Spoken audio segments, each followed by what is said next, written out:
Cities.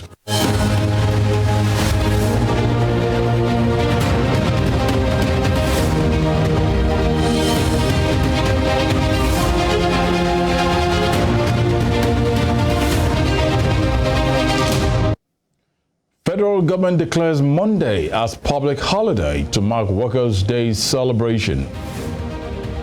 President Buhari receives Bola Tinubu at State House. 2 suspected notorious terrorists neutralized in Katsina State. On the foreign scene, United Nations raises alarm over prison break amidst violence in Sudan. Good evening. This is News at 7 on Western Spring Television. My name is Tunde Ido.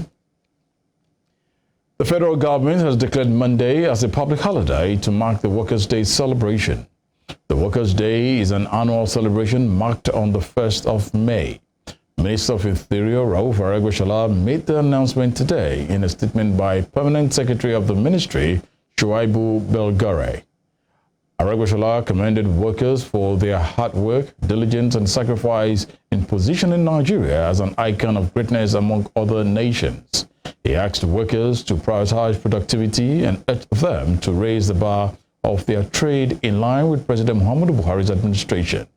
Aregbesola commended security agencies for the successes recorded in the fight against crime across the country and encouraged them to be relentless in their pursuit in the total elimination of terrorists.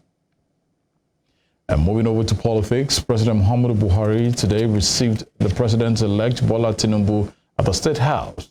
The outgoing and incoming president prayed together at the Presidential Mosque today, after which the president-elect departed without speaking to the media. Earlier, Buhari also received Governor Yahaya Bello of Kogi State. Tinubu's visit to Buhari comes less than 24 hours after the president argued that the opposition defeat in the February 25th presidential election was as a result of overconfidence.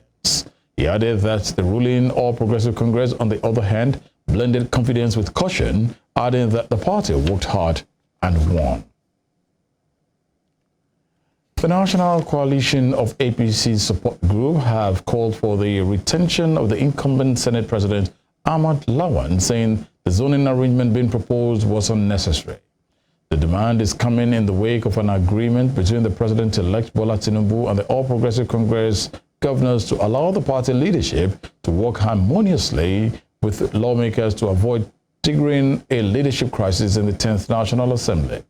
Tinubu, who spoke on Thursday, had urged Governors Nasir El-Rufai of Kaduna State, Hope Uzodinma of Imo State, and others to allow the principal offices to be zoned instead of handpicking consensus candidates. But the National Coalition of APC support groups expressed strong resentment for the adoption of the zoning formula, saying it could create division and chaos in the Senate. Addressing journalists in Abuja, the chairman of the group, Yahaya Jarabu, disclosed that the Ninth Senate has witnessed some level of remarkable improvement under Lawan's leadership 4 years after it was inaugurated.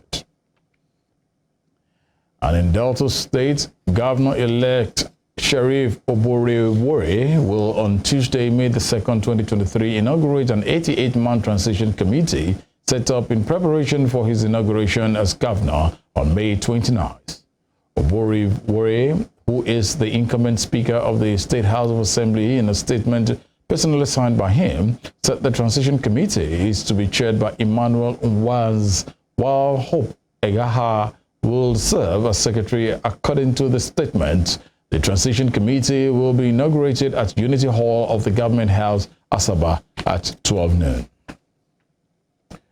Talking security matters, the Chief of Defense Staff, General Lucky Rabo, has said the spate of insecurity across different parts of the country has resulted in a loss of over 11% of the gross domestic product annually and 12 billion naira worth of projects abandoned. General Rabo disclosed this at the 2023 public lecture organized by the Nigerian Society of Engineers, Buhari branch in Abuja. Although he said insecurity has been curtailed to a large extent, he added that its effect on the economy remains evident.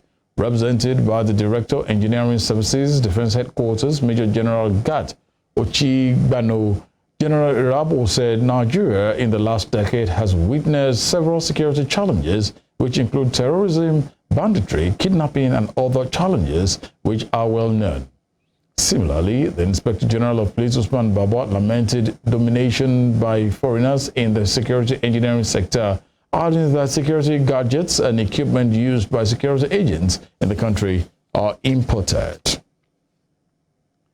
And in Katsina State, 2 suspected notorious terrorists have been neutralized and there are 2 AK-47 rifles recovered by the police. The suspects were on their way to commit their heinous mission of kidnapping a renowned businessman in the state before they were apprehended. The incident occurred on Thursday at about noon after credible intelligence was received by the State Police Command Anti-Kidnapping Unit, who had been tracking and intercepting messages by the notorious gang of kidnappers. In the course of scanning the scene after a shootout between the security operatives and the gunmen, the corpse of one Samaila Shehu was discovered. Shehu is said to be a suspected notorious terrorist who was arrested in 2020 in connection with the attack at GSS Malumfashi Staff Quarters, Katsina, and was charged to court back then. Police spokesman CSP Gambo Issa, in a statement today, said investigations were still ongoing and that a full report will be made afterwards. President Muhammadu Buhari has said over 60,000 soldiers were recruited under his watch, saying his administration funded the military to ensure an increase in the fighting power of the Nigerian army.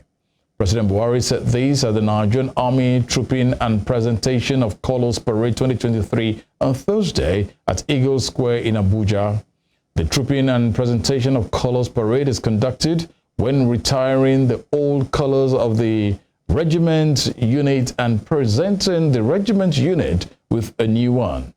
It is usually conducted once in 15 to 20 years as desired by the country's armed forces, but the last time such a parade was conducted in Nigeria was in 2007 when 32 units and regiments were issued with new colors. Thursday's event saw the retiring and replacing 53 units regimental colors and issuance of 28 new ones for newly established units. Elsewhere, the federal government has called on relevant authorities along the contiguous borders of Sudan to create a humane condition for about 7,000 nationals, including Nigerians, to have unfettered access to their various destinations. The chairman of Nigerians and Diaspora Commission, Abike Dabiri-Eriwa, who made this call, said the nationals were not being allowed to cross the border into Egypt since their arrival on Thursday evening.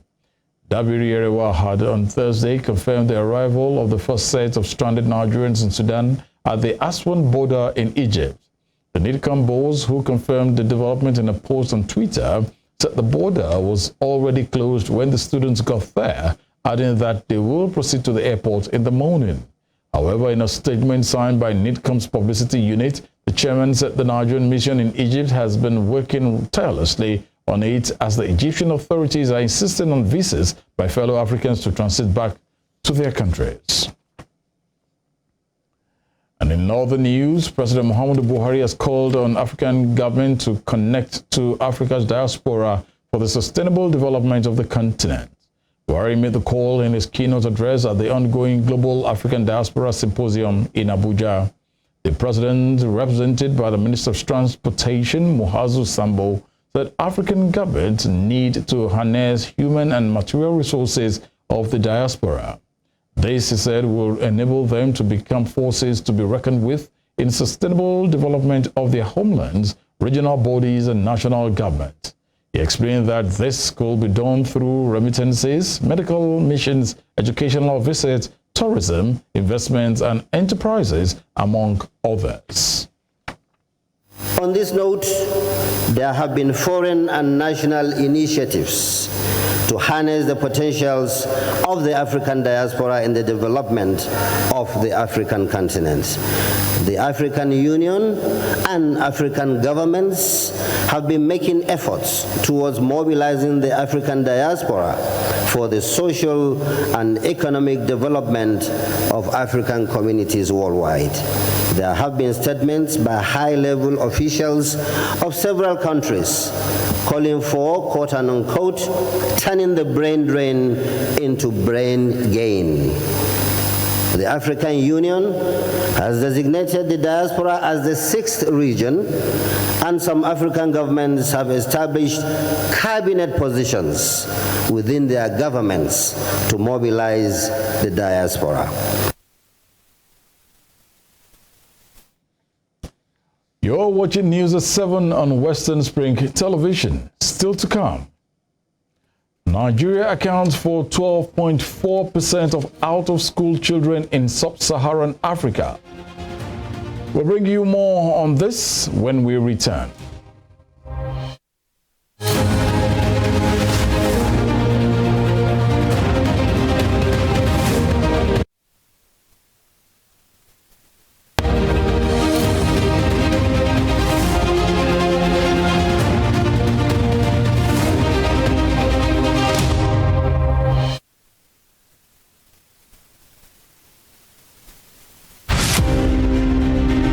The 1914 Amalgamation Treaty is synonymous to the birth of Nigeria.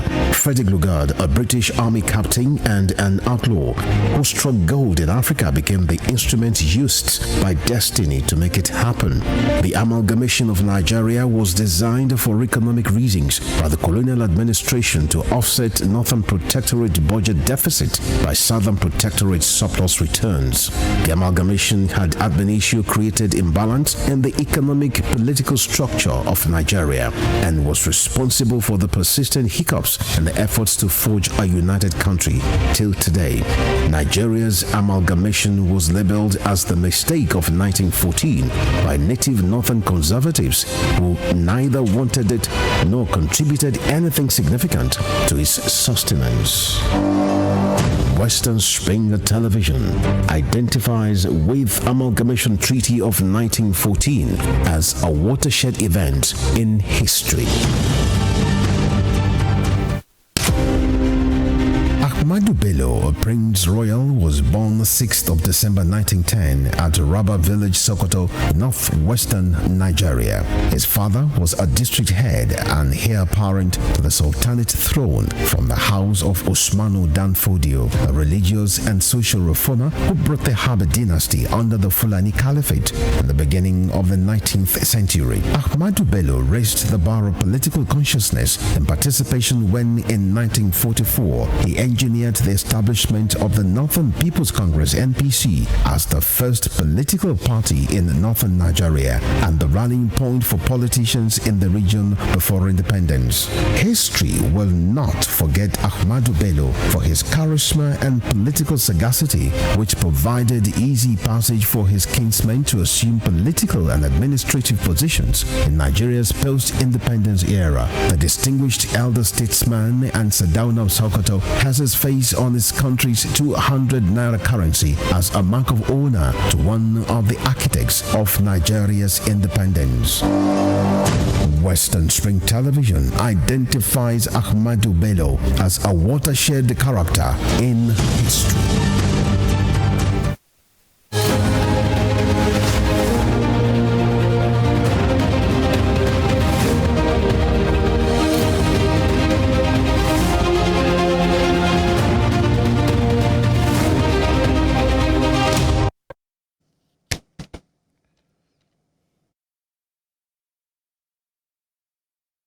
You're welcome back. This is still News at 7 on Western Spring Television. A reminder of our headlines. The federal government has declared Monday as a public holiday to mark the Workers' Day celebration. President Muhammadu Buhari today received the President-elect Bola Tinubu at the State House. And in Katsina State, 2 suspected notorious terrorists have been neutralized and their 2 AK-47 rifles recovered by the police. On the foreign scene, the United Nations voiced alarm today at the prison break amidst the violence raging in Sudan that has seen Sudanese war crimes suspect escape and deepening impunity. Moving on, Minister of Education Adamu Adamu says Nigeria accounts for 12.4% of out-of-school children in sub-Saharan Africa. Speaking during the activities to mark the 2023 Education Week of the Edo government in Benin, the state capital, Adamu said the figure of out-of-school children was heightened by school closure and the non-return of children after the COVID-19 pandemic. The minister, represented by Director of Basic Education in the Ministry, Olatunji Davis, said data from the 2018 National Population Audit shows that 10.5 million Nigerian children are not in school. The minister added that the June 12 Presidential Declaration on the implementation of free and compulsory basic education for children in the first 9 years of schooling emphasized the government's commitment to achieving universal basic education as stated in the UBE Act of 2004. The Ondo State House of Assembly has appealed to the federal government, United Nations, World Bank, as well as the Niger Delta Development Commission to save the coastal community of Ayetoro from being wiped away by the Atlantic Ocean. The Assembly made the appeal at the plenary sitting on Thursday after adopting a motion of urgent public importance on the need to save Ayetoro from being wiped off by ocean surge. The Ayetoro community in Ilaje local government area of Ondo State has been facing the problem of ocean surge, which was said to have taken over more than half of the land of the community. Many residents of the community have been rendered homeless as their houses had been swept away by the ocean. The Assembly urged the federal government and the international community to immediately deploy modern technology to rescue Ayetoro and other communities that are being submerged by ocean surges in the local government. The Inspector General of Police, Usman Baba, has congratulated the Nigeria Police Force multi-dexterous combat athletes, PC Juliet Uka, following a successful professional training tour fought and won against South Africa's Crystal Van Wyk, who until the bout was undefeated in Extreme Fighting Championship 102. IGP Alkali Baba's congratulatory message was contained in a statement by Force Public Relations Officer CSP Olumuyiwa Adejobi. The fight, which took place on Thursday, 13th April 2023 in Johannesburg, South Africa, was a 3-round bout and Juliet showed all-around superiority to emerge the winner by unanimous decision. Juliet also went on to defeat Claudia Shivabo of Cameroon on Saturday, 22nd April 2023. PC Juliet is one of 2 police female MMA fighters recently released by IGP Usman Alkali Baba for a 6-week professional training tour in Thailand. With the feat, PC Juliet Uka, who now has an unbeaten streak after 4 professional fights, is the African EFC champion and the #1 contender for the World EFC Female Strawweight title belt. On the foreign scene, the United Nations voiced alarm today at the prison breaks amidst the violence raging in Sudan that has seen Sudanese war crime suspects escape and deepening impunity. The UN also warned that the conflict was reigniting ethnic clashes in the western Darfur region, which had left nearly 100 dead in a matter of days. UN Right Office spokeswoman Ravina Shamdasani told reporters in Geneva that the UN is worried about the prospect of further violence amidst a generalized climate of impunity. Her comment follows several jailbreaks, including of a high-security prison holding suspected war criminals since violence erupted across Sudan 2 weeks ago. Shamdasani said the UN was concerned the impunity symbolized by the jailbreaks is at the root of a lot of what is seen today. At least 512 people have been killed and 4,193 wounded in the 2 weeks of fighting between Sudan's army led by General Abdel Fattah al-Burhan and the paramilitary RSF commanded by his deputy turned rival Mohamed Hamdan Dagalo. In the meantime, about 16,000 people have crossed the border from Sudan into Egypt, including 14,000 Sudanese students, according to a statement from the Egyptian Foreign Ministry, as Sudan's army and the paramilitary Rapid Support Forces, RSF, agreed to extend the truce which started yesterday for 72 hours. In In this report, Daniel Odemi takes a look at the crisis in Sudan and other developments since the new ceasefire.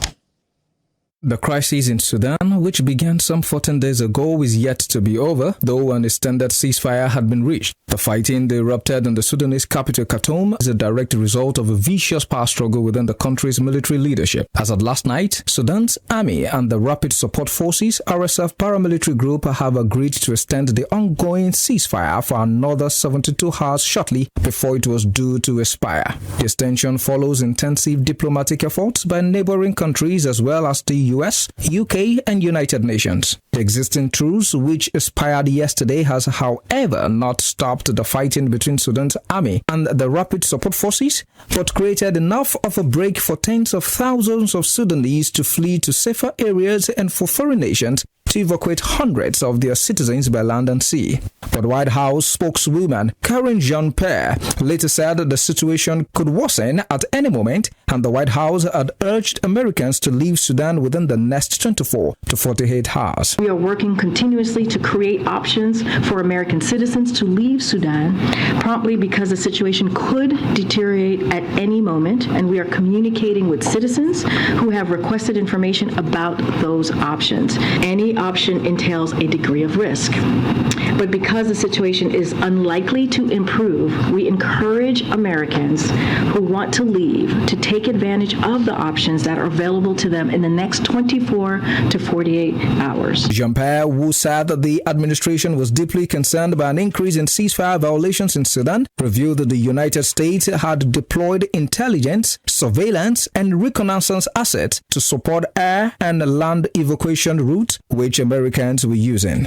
On our part, the UK confirmed that almost 900 Britons have been evacuated from the country. Secretary of State for Foreign, Commonwealth and Development Affairs James Cleverly revealed that the UK was pushing hard for an extension to the ceasefire in Sudan to get more Britons home. A ceasefire is due to elapse at midnight local time, and no one can predict the situation on the ground after that. We're encouraging those who wish to travel to make their way to the airport today. We will continue to engage with our international partners to attempt to extend the ceasefire and bring a permanent end to the violence. In a shocking development, a Turkish evacuation plane coming in to land at an air base outside Sudan's capital Khartoum was fired at, damaging its fuel system. Turkey's defense ministry confirms no one was injured and it landed safely at Wadi Sena, an air base 22 kilometers north of Khartoum, where it was being checked. Turkey's defense minister said efforts would continue to rescue Turkish citizens from Wadi Sena and the city of Port Sudan on the Red Sea coast.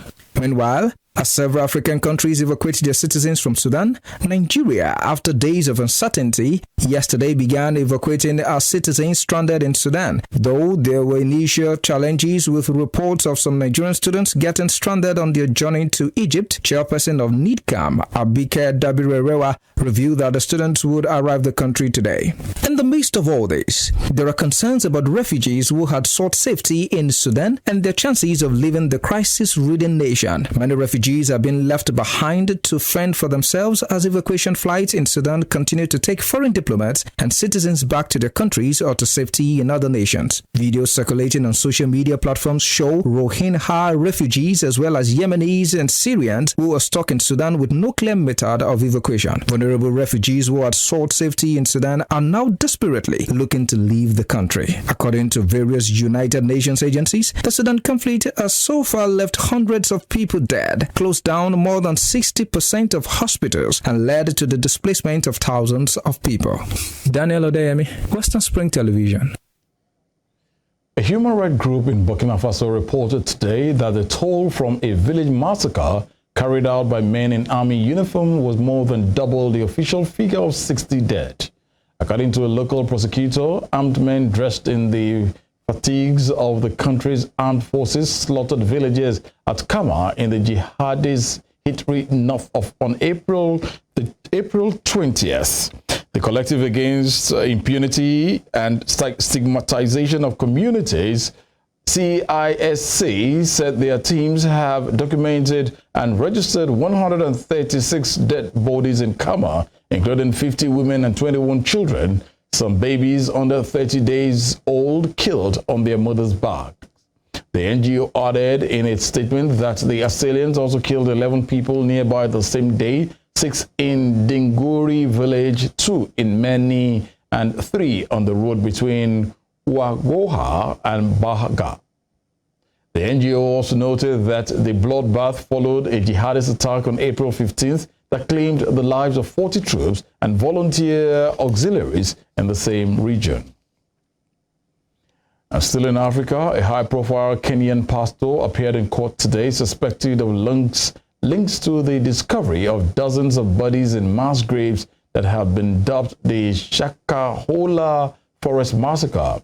The head of the New Life Prayer Center and Church, Ezekiel Odero, was arrested on Thursday in the coastal town of Malindi and accused of the mass killing of his followers. Prosecutors said Odero is suspected of crimes including murder, aiding suicide, abduction, radicalization, crimes against humanity, child cruelty, fraud, and money laundering. The wealthy televangelist was arraigned in a magistrate court in the port city of Mombasa, where prosecutors asked for him to be detained for another 30 days to enable police to complete their investigations. The unearthing of bodies in the Shakahola forest near Malindi over the past week has shocked the largely Christian nation and led the government to promise to crack down on freeing religious groups. In the United Kingdom, BBC chairman Richard Sharp resigned this morning after an independent report found he breached rules by not disclosing a potential conflict of interest in his role in securing a $1 million loan for then Prime Minister Boris Johnson. His exit amid a criticism row comes at a time of heightened political scrutiny of the publicly funded British broadcaster's impartiality. Prime Minister Rishi Sunak, speaking out to the media at the Scottish Conservative Conference in Glasgow, said he had not seen the report into Sharp. Asked about whether he could guarantee a non-political figure will replace Mr. Sharp, the Prime Minister said there was an appointment process that kind for... I take that again. There was an appointment process that happens for this kind of appointment, adding that he was not going to prejudge that. However, the Labour Shadow Culture Secretary Lucy Powell said the BBC was far too important for the government to appoint its mates to the board and to the role of chairman. Is about doing things properly and professionally, and when concerns are raised, it's right that there is a proper process, an independent process, that we don't prejudge, we allow it to carry on, establish the facts of what happened, reach a conclusion. That's happened. Richard Sharp has resigned, but it's right that we do these things properly and professionally. I think most people will think that's the right thing to do. Should his replacement be a non-political appointment, and are you sick and tired of clearing up Boris Johnson's mess? You know, what I'm doing is focus on delivering for the British people. That's what I'm here talking about today in Scotland, how we can work constructively with the Scottish Government to deliver for the people of Scotland. Just this week, almost 750,000 Scottish people received direct financial support with the help with the cost of living, the most vulnerable in our society. When I was last here, we announced the creation of 2 new free ports. They're going to create jobs and attract investment here in Scotland. That's what I'm focused on doing, delivering for the people of Scotland and the rest of the UK. But should the next person not be a non-political appointment? As I said, right now I'm focused on talking to people here in Scotland about what we're doing to deliver for them. Rishi Sunak and the Conservative government should have sacked him weeks ago, but I'm afraid this is a pattern we're now seeing time and time again, that they are more interested in saving their mates in these jobs, whether it's Dominic Raab or Owen Paterson or now Richard Sharp, than they are in doing the right thing for the country. And that's why I don't have faith. But what I want to see now is some very clear leadership from the government that they are going to put in place a truly independent and robust process to appoint his successor so that we can never end up in this situation. Meanwhile, Florida Governor Ron DeSantis has met with Britain's Foreign Minister James Cleverly during a visit to London this afternoon. Mr. DeSantis has been on an international tour this week as he prepares to launch a 2024 presidential bid that will pit him against former President Donald Trump for the Republican nomination. The UK Foreign Ministry said the Foreign Secretary met Governor Ron DeSantis in London today to discuss the close and important partnership between the UK and Florida. The ministry said the meeting was an opportunity to strengthen ties with the fourth largest U.S. state and support bilateral economic cooperation that is already worth more than £5 billion a year. In the meantime, British healthcare workers belonging to the GMB trade union have voted to accept a government pay offer, the union said today. Earlier, the Unite union said it planned fresh strike action after its healthcare worker members voted against the offer. However, members of the largest NHS union, Unison, have already voted to accept the offer, but earlier today, Unite rejected it by a vote of 52% to 48%. Unite said the results of the ballot, which had a 55% turnout, revealed very high figures of rejection for grades, mostly in frontline services with patients. Planned strikes by more than 4,000 NHS workers across England will now go ahead, according to the Unite. The Royal College of Nursing has also turned down the deal and is planning additional strikes this weekend, though the length of the walkouts was curtailed after the government took them to court. The National Secretary of GMB, Rachel Harrison, said the new pay offer will not have happened without the industrial action that had taken place over recent months. Let's get you straight to the GMB union. Of members working and ambulance services on the government's revised pay offer. Let's be clear, this new pay offer would not have happened without the strike action taken by ambulance and health workers across the NHS.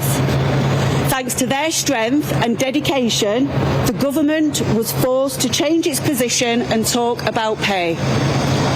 Our members have voted, and the results are as follows. 56% of GMB members have voted to accept the pay offer, on a turnout of 51%. This means GMB Union will vote in favour of the pay offer at the NHS Staff Council meeting next week. In voting to accept the offer, our members recognise that progress has been made. From the government originally offering nothing, health workers will be thousands of pounds better off. It also meets a key GMB demand of a huge pay uplift for the lowest paid, lifting them above the real living wage. We don't see a conflict. There's a difference of opinion amongst the membership. We didn't recommend it to our members, and I think that's important. Our members made a free choice. I think had we have gone in and said reject this, then the figure for rejection, I think, would have been even higher. But we left it at a free vote. But here's what we will be doing. We are now preparing to escalate. We look after our members and we want to look after the NHS. So we'll be preparing now to escalate the action. We'll discuss with our representatives, discuss with our members. We're taking action on the 1st of May and the 2nd of May, but we will now look to take the necessary action, the necessary escalation to bring the government back to the negotiating table. Okay, so you're talking about... In another development, teachers in 4 unions in England says they will team up on any strike action over pay, which could mean full school closure in the autumn term. Only the National Education Union has enough backing from members to organize walkouts at present. The next strike will be on Tuesday, but the 3 other unions, including 2 for head teachers, are asking their members whether they want to strike. However, the government said it had made a fair and reasonable pay offer. The 4 unions teaming up in the dispute are the National Education Union, the NASUWIT, the National Association of Head Teachers, and the Association of School and College Leaders. NAHIT General Secretary Paul Whiteman called their decision to coordinate action an unprecedented show of solidarity. Meanwhile, the National Association of Head Teachers will announce it will hold ballot for strike action. The warning signs have been there for many years. We are now entering a critical period where the number of new entrants to the profession is at an all-time low.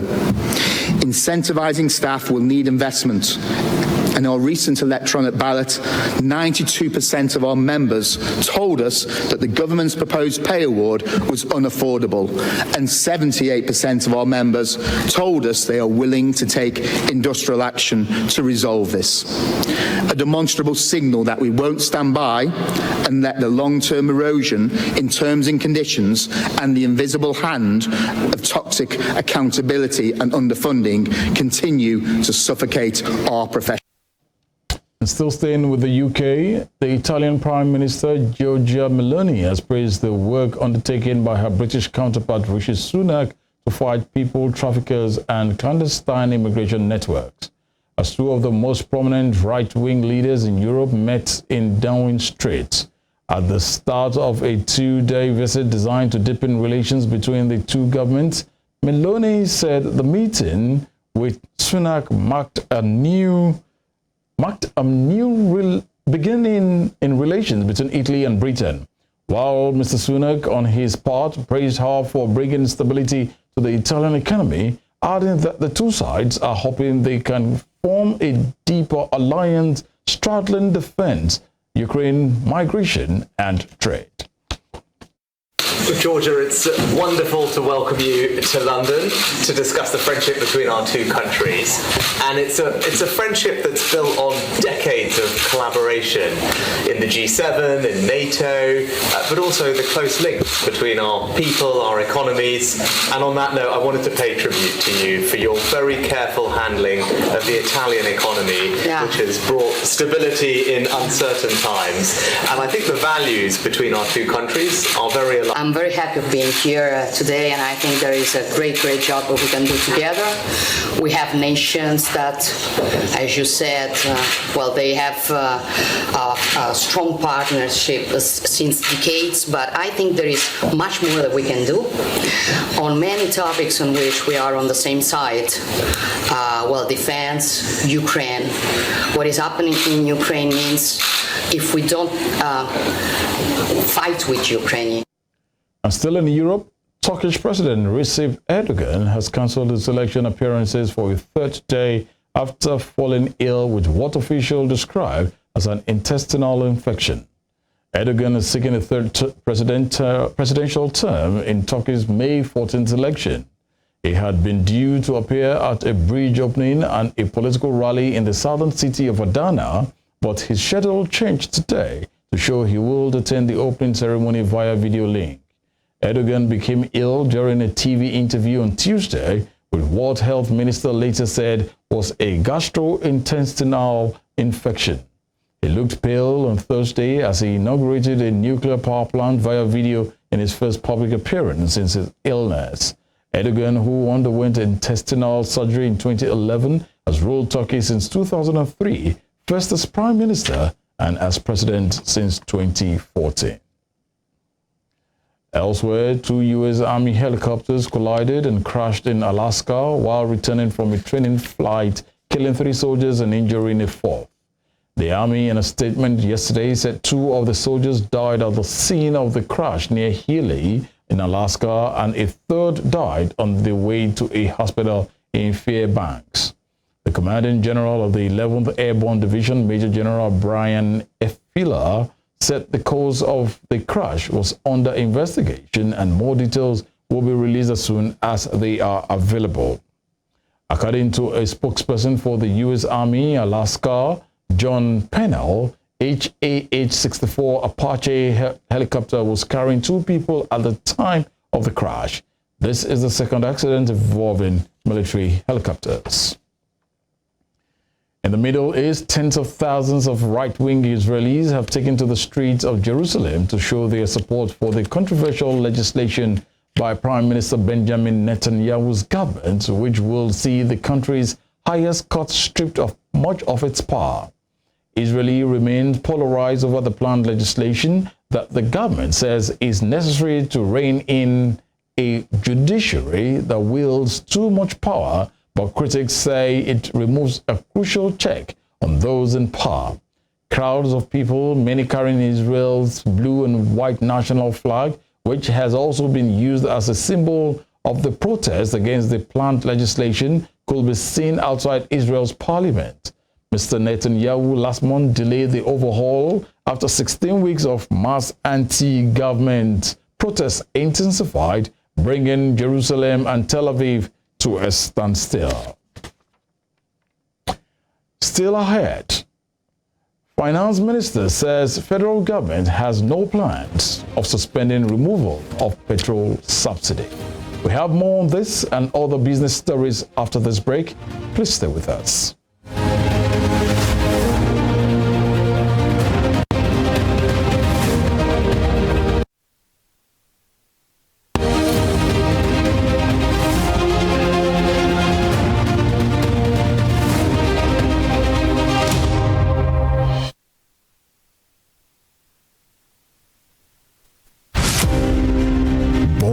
Jeremiah Oyeni Obafemi on March 6, 1905.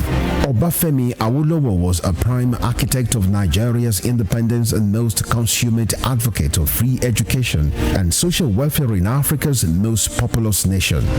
Erudite politician, thinker, and philosopher, Awo was fondly addressed by associates and political colleagues, brought his unique attributes to bear on governance in the defunct Western region. He administered as leader of government business and the premier between 1955 and 1958.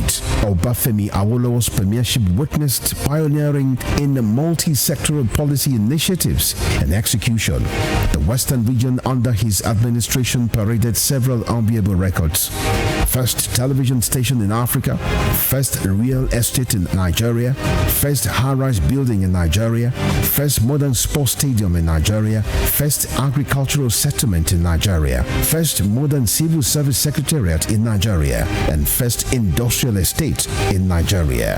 His face is on 100 naira denomination as a mark of honor for his distinguished services to his country. Western Spring Television identifies Obafemi Awolowo as a major character in history.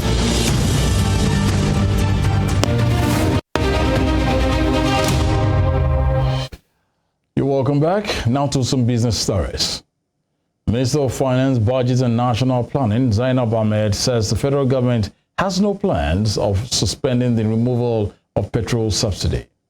On Thursday, the minister had reportedly said the National Economic Council agreed to temporarily suspend the removal of petrol subsidy. However, in a statement today, Ahmed said the government has no such plan. Instead, it intends to expand the subsidy removal committee to include teams from the incoming administration and the state governors.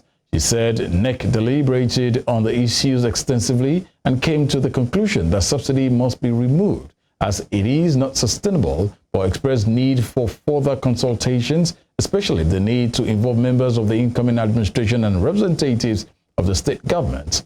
Ahmed also said the 2023 Fiscal Framework and Appropriation Act, as well as the Petroleum Industry Act, have made the provision that the government should exit petrol subsidy by June 2023. And in Asia, the Bank of Japan kept ultra-low interest rates this morning, but announced a plan to review its past monetary policy. The move lays the groundwork for new Governor Kazuo Uda to gradually phase out his predecessor's massive stimulus program, while maintaining its commitment to patiently maintain ultra-loose policy. The central bank removed a pledge to keep interest rates at current or lower levels. In a news conference, Mr. Ueda said the broad-based review won't be tied to near-term policy shifts and stressed the need to wait for more evidence to conclude inflation will sustainably achieve its 2% target. Meanwhile, Norway plans to nationalize most of its gas pipeline network when many existing concessions expire in 2028 in a move to tighten control over key infrastructure. Norway has become Europe's largest supplier of gas following a drop in Russian gas flows, which it supplies via a network of pipelines stretching some 5,590 miles. The Oil and Energy Ministry said this morning it was sending a letter to licensee signaling the state aims to make use of the right of repatriation at the end of the license period. The ministry stated that the state wants complete state ownership of the central part of the Norwegian gas transport system without giving reasons.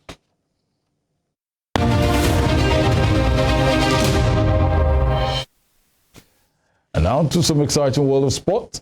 Pep Guardiola has warned his Manchester City players that the Premier League title race is not over despite the champions' crucial win against leaders Arsenal. Guardiola's side crushed Arsenal 4-1 at the Etihad Stadium on Wednesday to move within 2 points of the Gunners with 2 games in hand. Second-place City will knock Arsenal out of pole position if they win at Fulham on Sunday. But despite City's firm grip on the destiny of the title, Guardiola has no intention of letting his stars rest on their laurels. City must win 6 of their last 7 league games to be sure of a 5th title in 6 seasons, leaving them with little margin for error. Arsenal have gone 4 games without a win as they crack under the pressure of the title race, while battle-hardened City have reeled off 7 successive victories. The people start to say, and I had a feeling, it's over, and it's not over. It's over, will be over when it will be over, and it's not over. And still we have 7 games. When I saw, for example, the 15-20 minutes yesterday in Goodison Park, how aggressive they are, part of the result, how intense and good they were, and every single game we played for special things for our opponents, for ourselves as well. And I have to do is do our game. So, and I know what happened when we played in Emirates. We won. Everyone was happy. In Barcelona, Manchester City's already catch them Arsenal. We won Nottingham Forest and we draw. Fantastic game, but we draw. Now we won. We have to go to the Fulham, and the stadium is a special stadium with an incredible organized team, good team. This is the point. So. Celtic are set to welcome back 3 key players for Sunday's Scottish Cup semi-finals against Rangers, and manager Ange Postecoglou has already felt the benefits. Postecoglou confirmed Rio Hatarti, Jota and Leo Abada have come through a week of training unscarred and are in contention for Hampden Park. Celtic are looking to take another step towards a domestic treble by beating their old firm rivals at the National Stadium on Sunday. It'd be nice to think that, that's how it works, but I think most people will tell you, or definitely, players or managers, the ones that you aren't successful tend to stick in the memory longer than sometimes the ones where you are successful. But, the fact was that on the day I still thought we performed well. It was a really tight game. We lost in extra time, and, where we were as a team at that point in time, we were sort of really sort of bonded together strongly as a group, and you need to go through these experiences, both good and bad, for growth. And I think we used that as a sort of growing experience for ourselves to say, well, okay, we weren't successful on the day, not for the want of trying. We faced a really good opponent at the time. Rangers were on their way to a European final, so it was a really strong team. And like I said, we lost in extra time, but you use that as an opportunity to develop and learn. And that's all of this hour, but before we go, here is a recap of our major stories. The federal government has declared Monday as a public holiday to mark the Workers' Day celebration. President Muhammadu Buhari today received the President-elect Bola Tinubu at the State House. In Katsina State, 2 suspected notorious terrorists have been neutralized and their 2 AK-47 rifles recovered by the police. On the foreign scene, the United Nations voiced alarm today at the prison breaks amidst the violence raging in Sudan that has seen Sudanese war crime suspects escape and deepening impunity. Please do follow us on our social media handles on Facebook, Instagram, and Twitter at Western Spring Television. You can also watch us live on our YouTube channel at Western Spring Television. I am Tunde Ido. Good evening.